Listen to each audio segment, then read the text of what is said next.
Hello, everybody. Welcome back to Mindset. I'm your host, Craig Beckton Jr., and today we have a very unique guest. Goes by the name of Robert Galinsky, or just Galinsky. This is one of his products, the bench, not the T-shirt. It's actually a play, and pretty soon going to be a movie, which you will learn more about today. Thanks for tuning in. Such a beautiful feeling to know your dreams will always be worth it. It's such a beautiful feeling to know your dreams will always be worth it. $1,000,000 dreams in the urn. So I ride or I live and learn. Get the blessings now, money earned. Don't do the usher, don't let it burn. Pointed pistol, snatching Jimmy Choo. Running streets, dodging GSU. Mama and granny been praying too. Living dreams, she can do it too. Money not the same unless the homies can hit. Dreaming not the same unless the homies commit. Yeah, bar the block, we don't want the lease. Frequent flights. As you can see, I had to wear my Nice. shirt. Yes. We'll get into this for the viewers. This is a whole story right here. Yep. But yeah, I had to put my shirt on to represent people like you. I consider y'all our community, our heroes as well as our celebrities. You guys are our everyday celebrities that we can actually see what's going on with you guys, and that, if need be, that we can reach out and say, hey, I just have a quick question, Galinsky, like, how did you get started? I'm inspired to be an actor, or, I want to give to the community. Like, what is that like? So that's what I've been doing. How Very about cool. you? Oh man, so many different things. Well, a lot of the same things. I've still been teaching. I've been teaching with my students that are incarcerated, the teenagers. So Mm-hmm. I have 3 or 4 facilities that I work at through Zoom. I've developed a new one-person show, not the same style. Really? Yeah, not the same style. And then I can email you the link. I'll make a note. Um, and then I'm taking the bench down to Atlanta in October, doing it down there. I'm doing it up in New Hampshire in September, and then we have a possible performance of it in at Sing Sing Maximum Security Prison. Wow. So, and we've raised a little money to make the movie, so we're this close to actually making the bench movie, which will Wait, be it's gonna be a bitch movie? yeah. Oh my God. Oh my God. Woo. Yeah. That's very exciting to me. I just have to get into it. Like, when Micah, she's going to be coming to the show soon. She's coming soon. When she told me about you and she explained what you was like, she explained the play. In my head, I was just like, that's not possible. Like, I don't understand, how come one person do that unless he's the Flash? I couldn't wrap my mind around it. But thanks to you, it was me and I believe 8 other people. Yeah, gave us all tickets, and then we came and we watched the show. And I was just so. First of all, I was just like, "Is he really? It's like, is he really doing this?" And like, but really in character and not breaking character. It's just so amazing. And then, like, at the end of the show, I remember talking to, I will never forget this. I came, Michael introduced me to you. This was, I think, was it 2019, I believe? Yeah. So I talked to you, and it's something that I use today. And you asked me what was my takeaway. And I can't remember exactly what I said, but you had told me, you said, you know what's crazy? And that part, I was supposed to do this, but I did that. And I was like, really? He said, but you never would have known that if I not said anything. And you said, and you told me, you said the importance, it's very important to let your audience take what they got from the show. And if they come up to you and say, hey, I like the part when you did this, that you don't say, hey, well, I should have did this, but I did that. Yeah. Because you say you don't want to take away their experience. So I use that in my music videos. Like sometimes it's just things that's hard for me to edit, and I leave it in there. And those be the parts where people are like, "Yo, Craig, that part where you did that was very cool." And in my head, I was like, and I just be like, "You don't even know." Like I wasn't even going to release this video because I couldn't get that part right. But I'm like, well, thank you. I let them have that. Even in my music, if I do Yeah. music and I might say something wrong, people like, oh, I like the way, the swag on that. And I'm thinking like, yeah, it took me 2 hours to try to get that, to say that one line, and I couldn't get it the way that I wanted, but it didn't stop me from releasing it. Yeah. I'm glad, it's amazing that you remembered that. And it's great that you did, because that's powerful. And that's always been for me, still to this day. I learned that not through performing, but through a really amazing process when I was working with these musicians on poetry, a lot of spoken word that's in my new show, which is called Everything in New York Goes Bang. And Blast Murray, R.I.P., he was a incredible guitar player from the Bronx, and he played with and he did some sessions with Talking Heads and stuff. And he was doing some editing on sound tools with another guy named Tom Tebow, and they would do a quick cut. And then I was like, well, wait, you're a few seconds off there. He said, well, let's just listen to it anyway. And then we'd listen to it, and that random quick cut fell perfectly into place. And we were like, let's move on. So I learned a lot from that moment where it was like, yeah, you have your intention, you have your measurements. And while you're on your way to get to that place, you check in what you're doing, and it just might be better or exactly what you need. Right. Wow, that's cool. Yeah, that was a great tool, because sometimes we can stop ourselves and prevent ourselves from releasing something because of how we feel about it, and it just give it a chance. You never know what Yeah. someone else may get out of it, and that's what I got from your show, and I got from you, as well as just understanding that if you can create it, if you can dream it, like you can do it. And like literally the bench, this demonstrates that. Craig, there's another quick story about the bench about that. Can I tell you to emphasize that? Please, yes, So please. doing it off Broadway at the Cherry Lane Theater, and somewhere in the middle of the piece, I'm sitting on the bench and I can't remember the lines. And I'm like, oh no, where am I? Because sometimes it's so all over the place, so many characters. I'll be in the middle of the play and I'll be like, did I do this part already? Where am I? And so I couldn't remember it. And I was panicking. And I looked at my director, who was in the third row, and I'm thinking, he's going to see in my eyes, I have no idea, because we never planned this pause here. He's going to mouth the words. He doesn't mouth the words. I look at my stage manager up in the booth. I'm thinking, mouth the words. He doesn't mouth the words. Then I'm thinking, oh, why did I do this? I should have listened to my father, and I should have been a court stenographer or an accountant. What the heck? Right. Oh, I'm panicking. It felt like a year. And then finally I said, all right, well, I got to pick it up somewhere. And I picked it up somewhere and kept going and found a new place and just kept going. And after the show, one of the people that came up to me was my PR guy, Joe Trinacosta.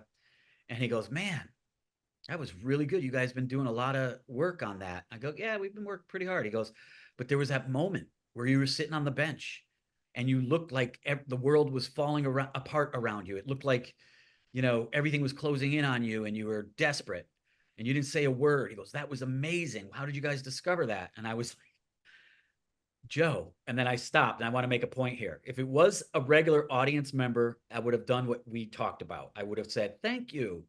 We've been working on it. It was a moment that just came through, but because he was part of the team, I let him know. I said, Joe, I didn't have my lines there, man. That was genuine freaking out. I was bugging out, and I was just biding my time until I could get back into where I should be or could be. Mhm. And he said it didn't matter. It totally worked. So it's a pure example of if you don't if things aren't going the way you plan, but you can still hold your presence and you can hold a moment, then the audience is going to interpret it any way they want, like you said, and they're going to walk away with their experience. And so other people in the audience, I never would tell them that, but because he was on the team, I told him. Some people walked away probably going, wow, if they thought of that moment, what a moment, what a moment. This guy's Yeah. amazing. And little do they know, I'm going, damn, why didn't I finish college? I just should have finished college so I could have been Yeah. a school teacher. That's amazing. And it's funny because you said it felt like a year because it do feel like years, sometimes 2 years, and it's only like a split second. And Yeah. I've had those moments performing on stage or just in the middle of filming and I'm having some technical difficulties and I'm just like can't figure out why isn't my monitor coming on right now? And I'm just like, oh my God. I'm like, I'm wasting these people time. I never should have even bought this camera. Like, Yeah. oh my God, my life is ruined. Yeah. Like, I'm not going to be able to do this. Act loud is down the drain. Like, how dare I do all of this stuff? And then I just figure out another way to do it. Yep. Can you? So since we're already on the bench, can you explain how did this come? Yeah. Uh, in 1901, no, in 1987, I was living in New Haven, Connecticut. I was living in New Haven, Connecticut in 1987, going to college, and I was 22, 21 maybe. And I think at that time in people's lives, people question themselves, or exploring. And I was questioning my identity as a white man in America. And I would find that there was a couple of people that were experiencing homelessness that would hang out across from this coffee shop near the Yale Repertory. And I'd walk by them every day. And then I started to listen to them because they were intriguing to me. And I started to hear community. I heard a community there. I heard things that everybody speaks about, but these were people who were in tatters, ragged clothing, mental health issues, drug issues. And so I sat in and started to listen without them really knowing. And then I started to make notes. I was reading a book called Writing in Restaurants by David Mamet, which was really inspirational. And so I started to take notes because the dialogue that they were talking was poetic to me.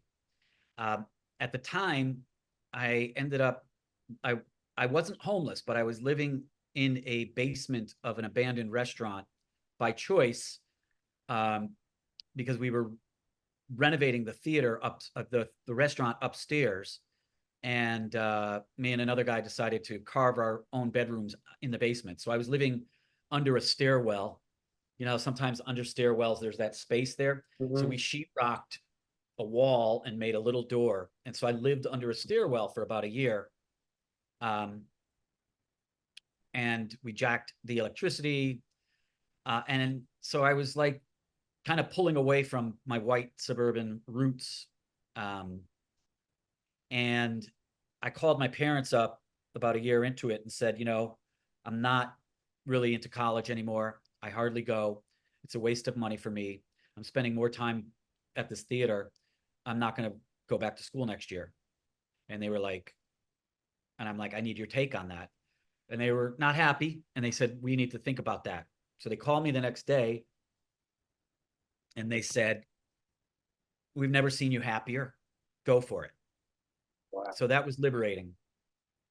So now I was not in school, living under a stairwell, and I was getting closer to these guys and started to know these guys. I started to record these guys. I had a job as a bartender at a restaurant called Brussels. And it was a very upscale restaurant. And August Wilson, the playwright, used to come in there and drink. And he'd sit at the bar and he'd write on cocktail napkins. And over time, we developed a little bit of a relationship because he was doing work with Lloyd Richards at the Yale Rep. And I started to tell him what I was doing. And he just kept giving me advice and just saying, just keep listening, just keep writing things down, and stay open and aware. So I did. And then I put together a 15-minute version. It was called 15 Minutes on a Bench. And it was just Joe and Mark. And then I expanded it to 30 minutes. And then I added Graveyard and JD. And then I turned it into 45 minutes. And then I moved to New York and I met some more people experiencing homelessness. And I lived in a abandoned storefront, again, by choice. And I started to put the play up as a play. Like in New Haven, we put it up a couple times in that abandoned restaurant. I started to put the play up as a play, fully cast with 4 people. And people really dug it. There were, as it exists now, there's 5 people and the backstories. So people would come up to me afterwards and say, I want to know who Lorraine is. We never meet Lorraine. In the earlier version, she wasn't on stage. And I cast it with 4 actors. So I added Lorraine, and I got Lorraine from all these guys telling me about who she was. And then I started to add elements from the New York people that were on the street and some of their language and some of their, so the characters are based on real people with a little bit of composite from the different places that I've been. I added Lorraine, and then people started to say, man, I want to know who these people were before they were on the street. And that's a big question that people who have empathy and curiosity ask. So I knew their backstory, so I wrote their backstories. And I started to work with J.O. Sanders, who was my director. And I gave him a version of it where I performed the characters. And the way I did it was every time a character had a meltdown or a breakdown, we would flash backwards into their story of what happened. How did their life get off the tracks? And the way I did it originally was I pre-recorded the audio. So it was a voiceover. So quick example, when Graveyard bugs out, at some point in the play, Graveyard bugs out on Joe and they're about to fight, I would freeze and I would change the lighting, and then you'd hear this voiceover of Graveyard's backstory. And then when the voiceover was done, I'd go back into the play. And Jay said, great story, great idea, but what the hell are you doing with a voiceover? He says, that's like Law and Order, chung chung, you're flashing back.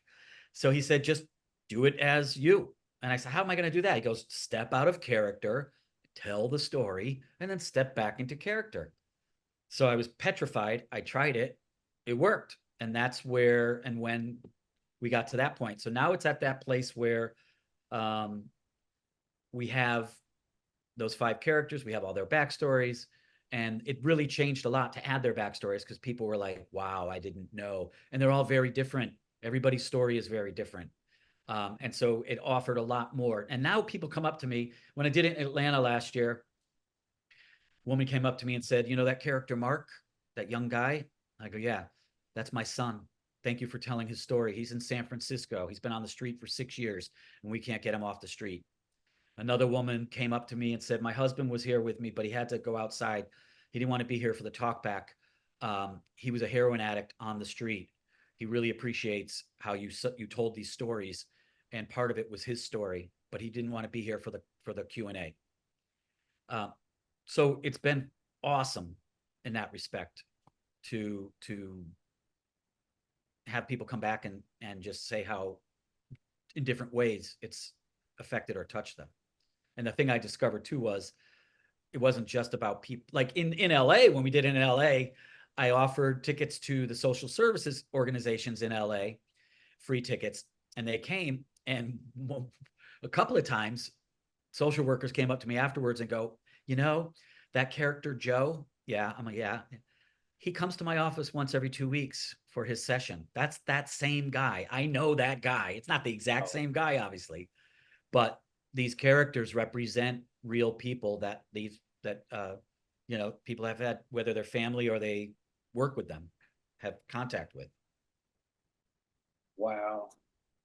For me, what I didn't mention is that when you invited us, we were all homeless.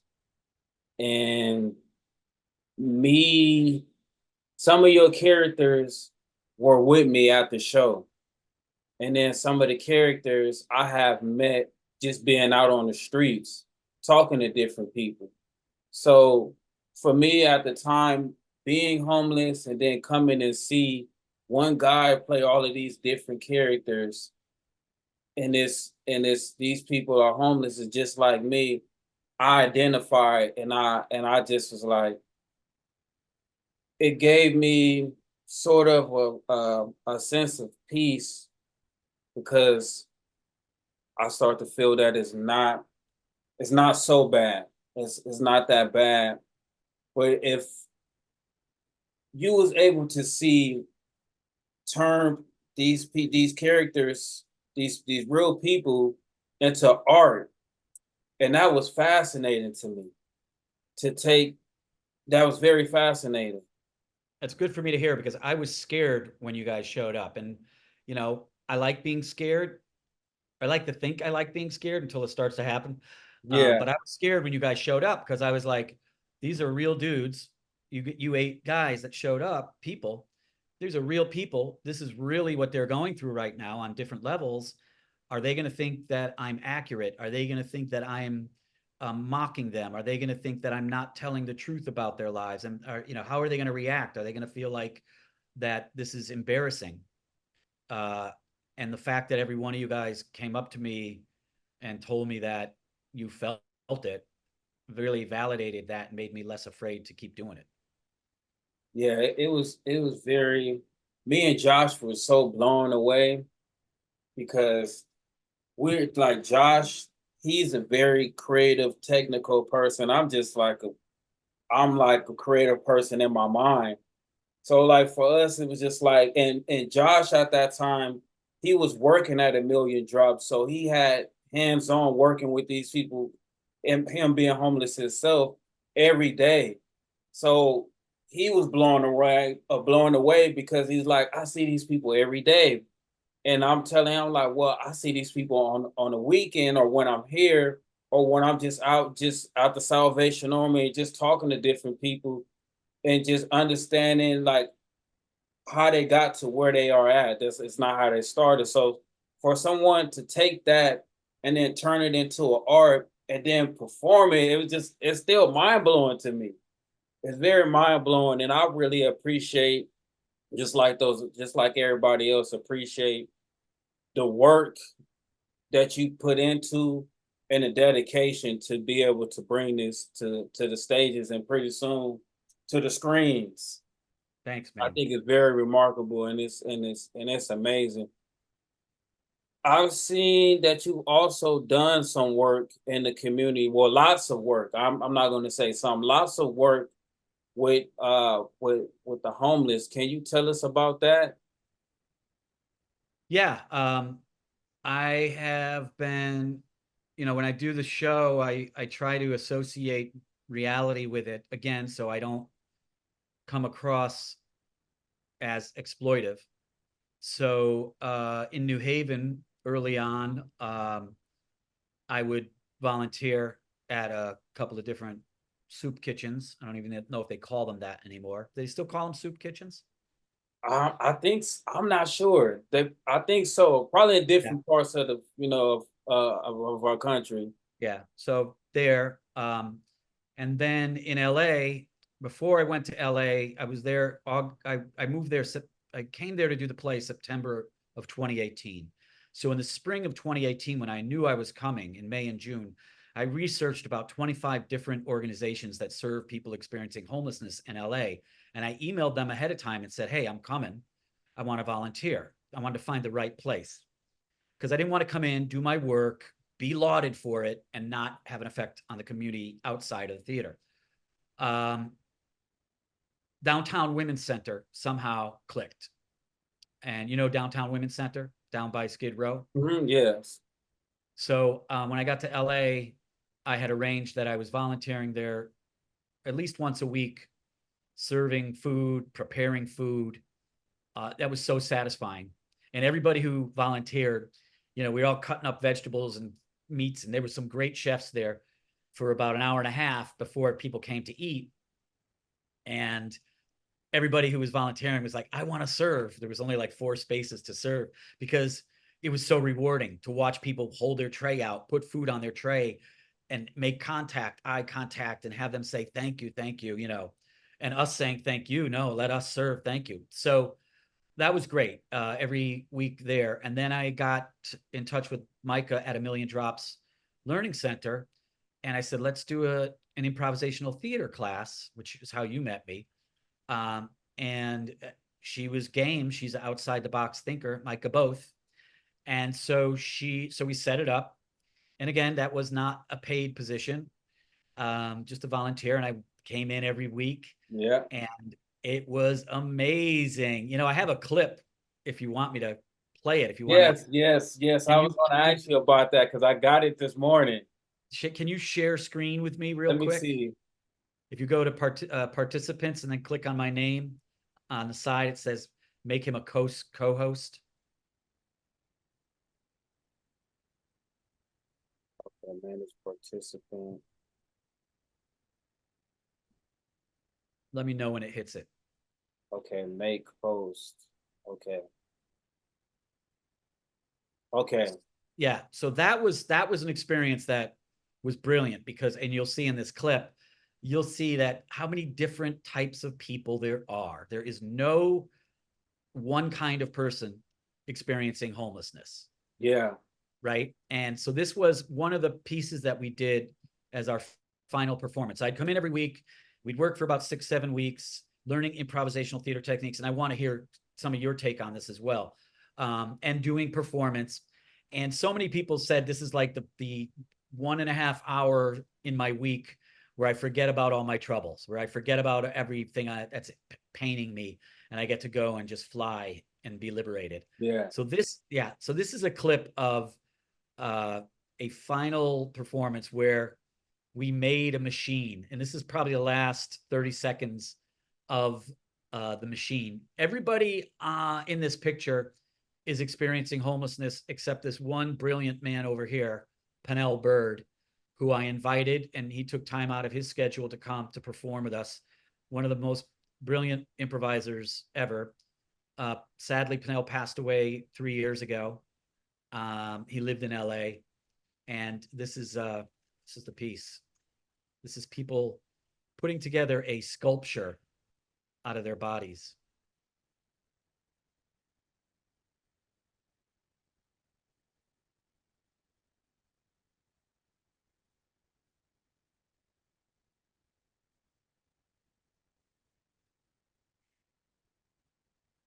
Camera work gets a little iffy here. I'll cover that with some dialogue.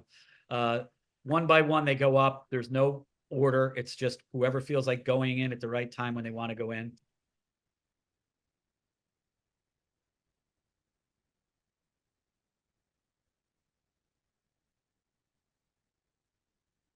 Where are you in this picture? I'm right there at the bottom with the white shirt. Yeah, with the white shirt, all prideful. Yeah. Thank you for joining A Million Drops Improv Player.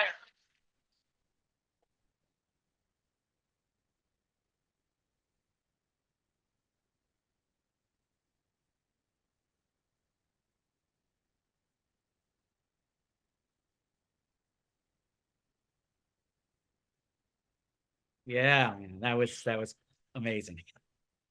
When I saw that this morning, I remember the classes, but I totally forgot that we did a performance in front of all of those people. And then I was thinking, I was just like, wow, I forgot that we did a whole show. And this is something that we prepped for. But not only that, like everybody was experiencing their own different thing, their own versions of being homeless, but was still able to show up and make it to these classes. And for me, because and right there I could see I was in my work clothes. So I had just got off work. So for me, when you started these classes, it was in the beginning, I was just like, how can we improv and do all this stuff when like we really out here in the streets. But then as the class began and you get in there, like you forget, like I forgot that I was even homeless.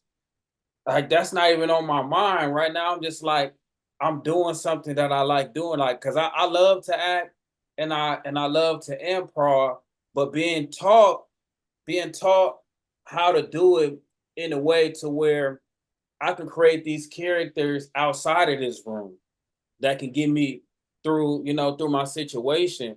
So being able to get off of work and then have something to go do, I look so forward to those classes because once I get off work, it's like, well, I got to go back to my Dodge Durango, and I'm just kind of trying to put my mind together to get through another night because it was many times where I wish I can just stay at work. Like if my job was 24 hours and I can work 24 hours every day of the week, I would have did it so that I could not have to go sleep in that truck.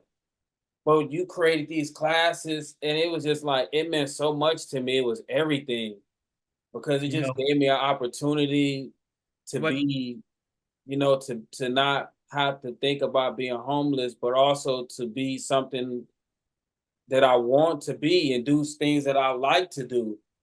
So, and then I got to meet more people, and then some of the people that I was hanging out with, I got to see like their light. Like everybody had this light. It was just this moment of happiness and gratitude, but we were all homeless. So it was so great. And then we got you gave us these certificates. So we got some, for everybody that don't know, like he gave us certificates. He took out the time to get everybody's name and he gave us all certificates. And I still have that certificate. So it was amazing for me, and it was amazing to see some of the people that because I didn't know everybody there, but I knew a lot of the people there. To see like even them, because even though I was homeless, a lot of those people, like I was sleeping in my Dodge Durango, but some of those people were actually sleeping on the streets.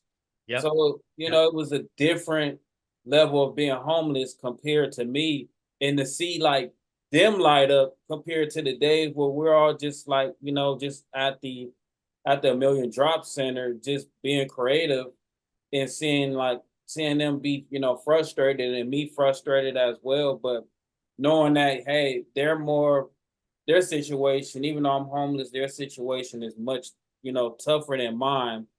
And me having compassion for them, someone else that's homeless, but just to see that light and to see, like everyone having fun. Another thing about that, can you go back to the video like towards the end? Yeah. Hold on one sec. You know what? I want to touch upon one thing real Okay, quickly. yeah, go ahead. You can jump. Don't forget your thought, which is you made me feel amazing because we had a little gathering only about a year ago at the hotel in LA by the pool, and I Yeah. invited you and a number of people. And somewhere in the middle of just everyone hanging out, you stood up and you made a proclamation about me that I didn't know about how I touched your heart. It made me cry like a baby. And everybody that was there looked at me like, what? You had this effect on this guy here? That was so important for me to hear that. I didn't expect it. And I want to thank you again for being bold enough to explain your situation in front of all these strangers and to acknowledge me for having an effect on your life. That was like getting an award, much like this award that I just Yeah. got from you. And we can talk more on that later. Yeah, But that I'm was for me, that was very important because the last time that I saw you, you were leaving the A Million Drop Center, and I was just getting off of work, and I was very frustrated because I was supposed to get housing. I seen the apartment and everything, and I was just waiting to get the keys. And when it came time to get the keys, I was told that I don't qualify because I make too much money. And I'm just thinking, like, I was just so blown and I was just so like devastated. Like, I was just like, I had a suicidal moment, well, thought, because I'm just like, well, how do I make too much money? I'm like, I'm not even middle class. I'm like lower class. I just have a job because one, I'm homeless. I have a child that I have to take care. I'm responsible for. Even though my child or her mom, they were not homeless, but I'm still responsible. And I'm just like, what am I going to do? So when I ran into you, say, Craig, where have you been? I haven't seen you in a while. And I was just like a little nasty towards you. Not direct and had nothing to do with you. Just that like my whole world was shattered. And I remember you gave me these cards, these playing cards, and they had messages on them. And I put them in my pocket, and you told me you was I think you were gonna leave the next day. And then that was the last time that I saw you. So I read through the cards and I was like, yo, these cards is pretty cool. But over time, as I began to really get myself out of my situation of being homeless, I always thought about you because I've used those improv, those skills. Those are the cards. Yeah. I use those skills even now, every day. Even watching your play and doing these different characters, like I realized that even though I'm Craig Beckton, I get to play whoever I want to. I get to improv every day. So I always like in my mind, like if I ever see Galinsky again, like I have to thank him and I have to let him know the impact that he had on my life and still now. Oh, it was very important. So when you told me, I was like, I have to get there because one, I want to be able to see him, lay eyes on him, and just spend time. But also, I need to let acknowledge him and let him know that you had a impact on my life and like in my rock bottom moment. Greg, just so you know, you're not alone with the rock bottom, and that moment when you acknowledged me, as you can see, has stuck with me. One of the best memories in my life. And when I still do hit rock bottom myself, I remember that moment. And I remember that my life has value. And why? Number of reasons. One of them is just being and doing what I do affected somebody, and that was you. So totally appreciate you sharing that, and just want you to know that it goes both ways. Yeah. Um, Here's the clip. What did you want me to do? Okay. If you can fast forward it to where everyone is there. Okay, right there. So a little backstory for my that logo that you see on my award, that Act Loud. So Act Loud was created when I was homeless. I had an idea of creating fashion that can empower people, but it ended up turning into filming. So one day, let me see if I can get one day. There's me right there, me, Josh, and I believe his name is Eric. I haven't seen him or Josh. Josh, is this Eric? I believe so. Yeah, it is Eric. Yep. Um, we got together at the Million Drop Center. It was just us three. And Josh, right here, Josh created my logo animation. Eric did the voice and he played the harmonica. And Eric he didn't know what to do or how he was going to do it. And I said, well, it's just like the classes that we did with Galinsky, just improv, and we'll just record a couple of clips, and then I'll pick what we like. I'll pick what I like. So we use your improv, what we learned in improv, and applied it into that, and then created this Act Loud animation logo. Amazing. Well, yeah, here's some of the secret sauce. Never deny, always reply, never ask why. Those are the principles. Jerry Diner gave those to me when I was 17. Never deny, say yes as much as possible, always reply, ignore nothing, everything's a gift. Never ask why while you're in the middle of the action, just do. The why will be answered through the process. Yes, indeed. I want to. I'm since we're here, I wanted the back to get to well, we kind of got to your backstory on how you got into acting.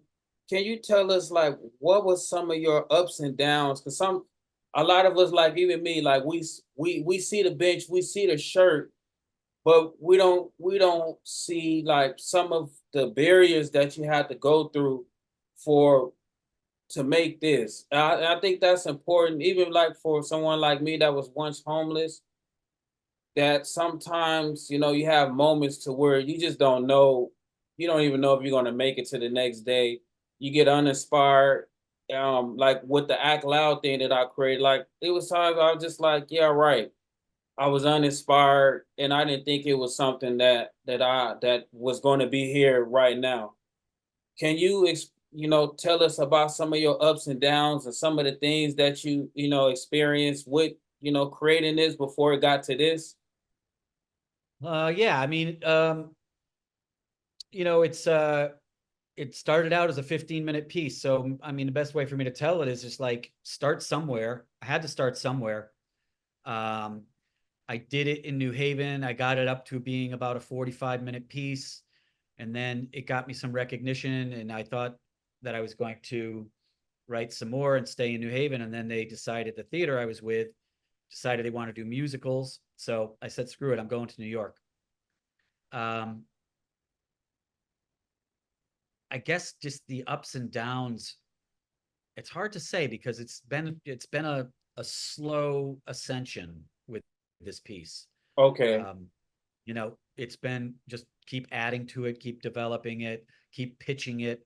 So some of the downs have been, I tried to raise money to do it in different places or um, to get money for theaters to put it in, and they fell apart.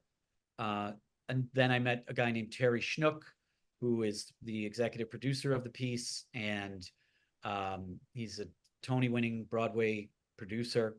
He got behind it, and that's how we got to the Cherry Lane Theater Off-Broadway.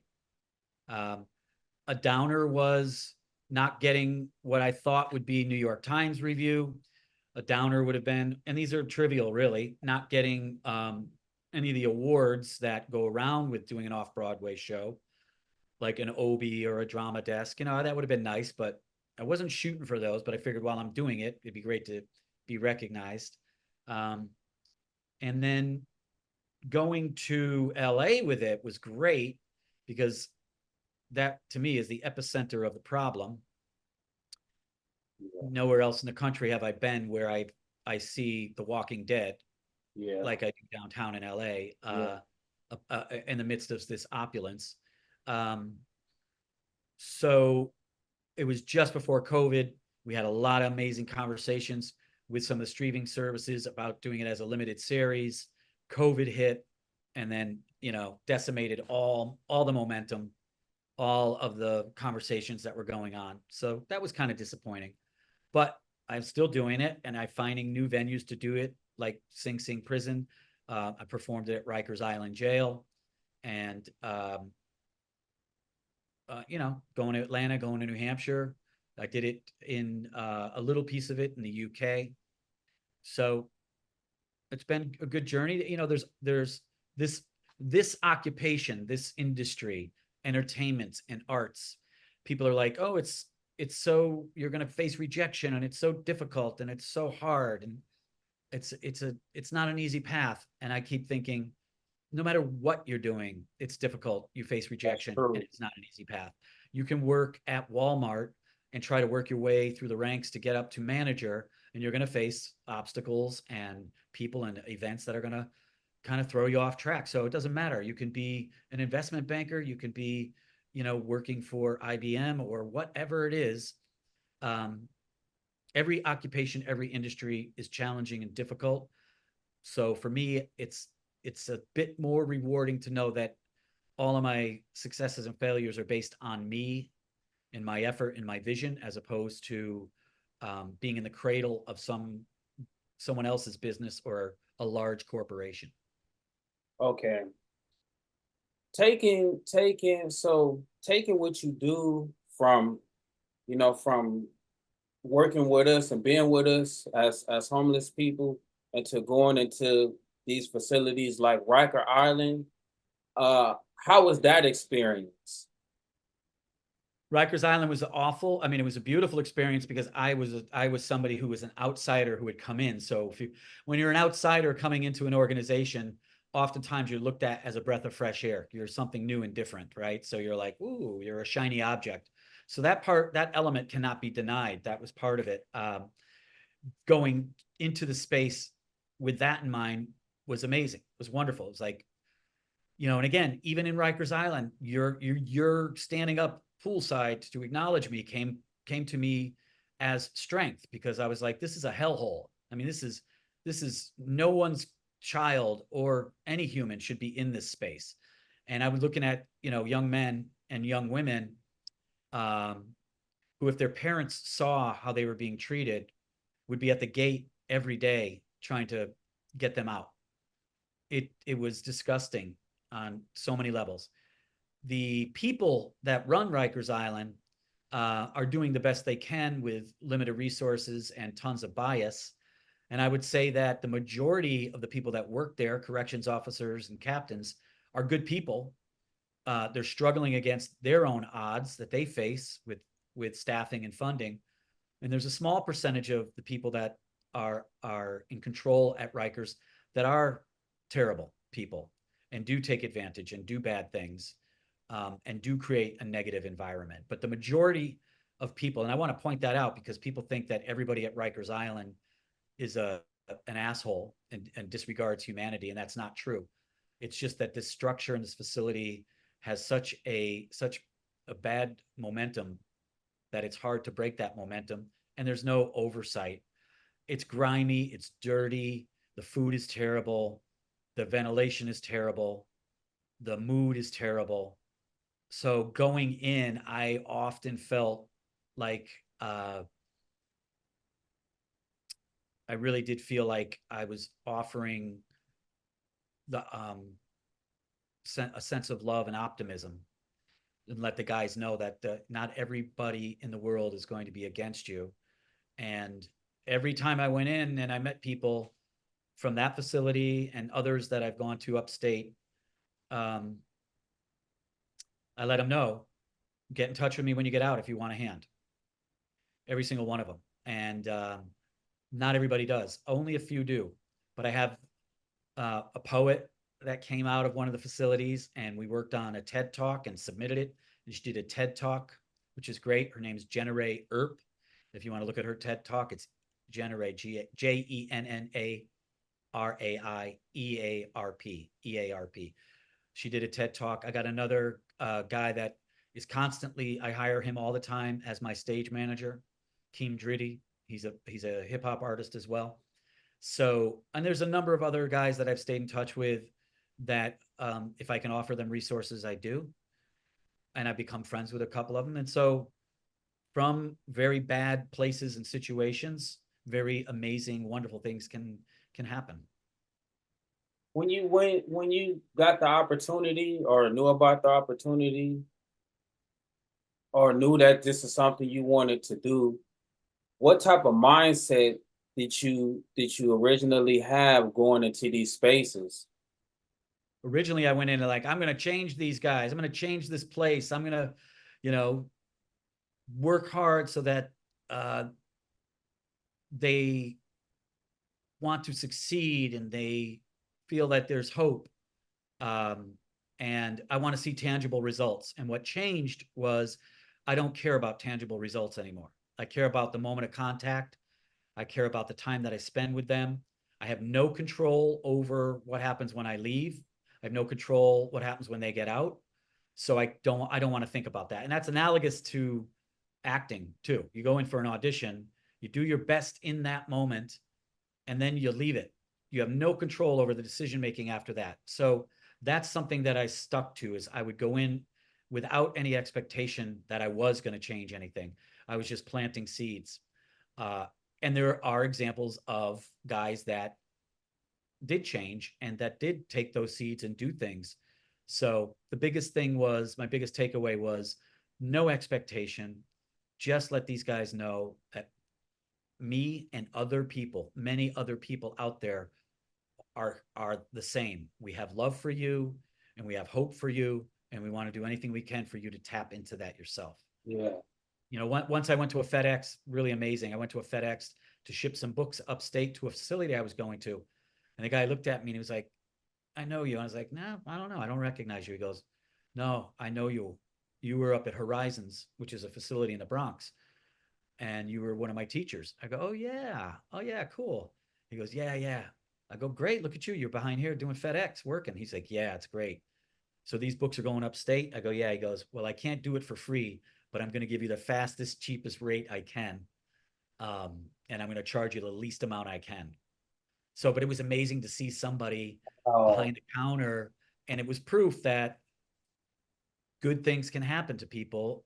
And it just kept me going in terms of just, again, coming in, be real in that moment and plant seeds. Wow, that. How did that feel? That was phenomenal. It was phenomenal. But I stayed to, again, this philosophy of like, I have no control that this dude went and found a job. He said, I've been working here 6 months now. I got health insurance. You know, he didn't say it was all because of me or any part of me. He just told me his story, but we had contact. So that just, again, kept me chugging along, knowing that there's a percentage of dudes and women that I get in touch with that in that hellhole, perhaps something they take from what we did will help them outside. Yeah. I was on your page and I seen there's this guy, I believe his name is Tiny. Tiny from Sing Sing, yeah. Yeah, because I watched the video and I was just amazed about just how vulnerable he was with just his experience. What part did you plan at? So before we do that, I just want to give you a heads up. I do have to go. Okay. But not now. I'll wait until I have a call so we can wrap it up at your leisure, and or if that call comes in, I'm going to have to go. Okay. So tell me the question again about Tiny. What was your role into okay. Yeah, and the vulnerability. To be honest, I didn't do much. Tiny was already an amazing person. Tiny already had gone through his own transformation. I was just there to add a couple of things, a little formal training, a little structure, and then a lot of shining a light on confidence, giving him more confidence to okay what he was saying. The big difference between my work at Rikers Island with young people and then my work at Sing Sing with guys who are already serving 20, 25, 30 years and might be looking at 25, 30 more years going forward. The difference was I thought I'd go into Sing Sing and I'd have the same kind of energy. In Rikers, you got teenagers, 17, 18, 19, 21, 18, 19. And at that age, we're bouncing off the walls, you know? We think we know everything. We're bouncing off the walls. And now you got these guys who are also teenage aged, young 20s, still developing, who have all been born into some wild trauma, have created trauma, existed in trauma. They're at the age range where they're bouncing off the walls. So it was a really crazy environment. I saw a lot of really awful things there. So I went to Sing Sing and I'm thinking, oh my God, this is the big boys. This is going to be even worse. Totally different. Every guy that I worked with had been in that space so long that they had time to reflect. They had time to forgive themselves. They had time to figure out how to make restitution and have resolution with what they did to get them there. So they were all in a very different mindset space. And Tiny was a great example of that. It took him that much time to look back at his life and see that what he did when he was younger is not who he is now. And almost every guy that I worked with there and there was about 60 of them, were at the same place. One guy said to me, 7 seconds of my life when I was 18 years old dictated the next 25 years of my life. Because he hit somebody, the kid ran out into the street to get away from him, got hit by a car and died. He didn't want to kill the kid, he just punched him. But the kid died by being hit by the car, and this guy said 7 seconds has dictated 25 years of my life. Wow. The last thing that I want, because I know you got to go. When I met you at the A Million Drops Center, I remember you told me that you had trained or helped Curtis Jackson for 50 Cent. How does that feel? I think he's a wonderful actor and he's doing a lot of great things. How does that make you feel knowing that can you tell us about that experience and then tell us about how that makes you feel just seeing the things that he's doing with his acting and the other great things he's doing? Sure. I would say that I had a small influence on that one moment in his life. I don't know if I don't really talk to him much. So I don't know if that's carried over in his mind, but the story basically was that I auditioned for a film at a casting agency and then never heard from them. 4 months later, I get a phone call and I'm thinking, oh, I got a part. All right. And they're like, no, you didn't get a part. But there's a audition that this rapper is going to have with Robert De Niro for a new movie. And you kind of have a De Niro look. Would you come in and read with him? And I was like, sure. Who is it? And they go, P. Diddy. I was like, oh, cool. They were like, we don't know who P. Diddy is. There's. So they call me up the next day and go, we were wrong. It's a guy named 50 Cent. Okay, fine. I know 50. I know of 50. So I go in and I read with 50 in front of the director, 15, 20 minutes tops. And thank you very much. And then he pulls me aside and says, yo, that was great. Would you coach me? And I was like, sure. So we exchanged numbers and then I connected with him and I went to his studio up on 31st Street. Mm-hmm. In his office, there's a bunch of guys hanging out. And then we go into the back into one of his studios and we start working on the script. And I was trembling and starstruck. So I said to him, excuse me, man, I got to go to the bathroom. Where's the bathroom? I go to the bathroom and I look in the mirror and I'm like, get a grip on yourself. What are you, stupid? You deserve this. You're worthy of this. You've been called in. Now go in there and do your job. And I looked back at myself and said, okay. So I went back in there, got leveled up and started working with him. And he was holding back. And I said, this is all these two guys hate each other and they're arguing with each other. Don't hold back. And the N-word was in the script. And I was like, can I say the N-word? I don't like saying it. He's like, yeah, go ahead. Of course. So we start going with the script. And in the script, I say, look, let's start improvising. So we start yelling at each other. Last time in my life, I get to call 50 Cent the N-word without getting executed for it. Yeah. Screaming at him. He's screaming at me. And all of a sudden, boom, the door burst open and 5 of his guys come running in, like ready to kick my ass because they thought we were in a fight. And then he was like, no. It's just what we're doing. And I said, that's it. You nailed it. That's it. That's what you want to do. You want to get to that place where your guys are bursting in because they think it's real. So we worked at two or three more times sessions.